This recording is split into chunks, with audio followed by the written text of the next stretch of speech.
સમય એને જ આપવો જેને તમારા સમયની કદર હોય. પુરુષનું ખિસ્સું અને સ્ત્રીનો ખોડો ખાલી રહી જાય ને તો આ દુનિયા જીવવા નથી દેતી. સાચી વાત ને? ચાલાક નહીં બનો ને તો ચાલશે, પણ લોકોની ચાલાકી ઓળખતા શીખી જજો.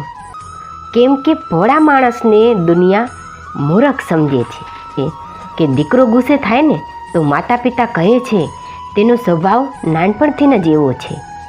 દીકરી ગુસ્સે થાય ને તો માતા પિતા કહે છે મારી દીકરી ગુસ્સે થાય છે ને પણ તેનું દિલ સાફ છે.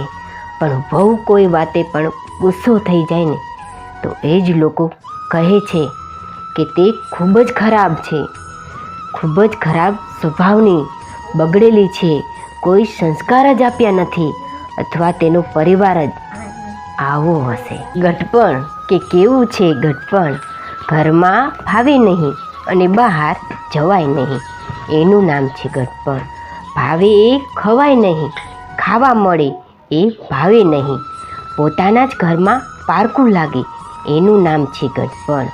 આ બોલે એને કોઈ સાંભળે નહીં, બીજા બોલે એને સંભળાય નહીં. આ કોઈની પાસે બેસે તો ગમતું નથી, આની પાસે બેસવું કોઈને ગમતું નથી. આનું નામ છે ગઢપણ. બસ આનું નામ જ ગઢપણ. સાવ સાચી વાત ને? સમજજો. સમસ્યા જ જીવન જીવતા શીખવાડે છે, બાકી સુખ તો આળસુ બનાવે છે.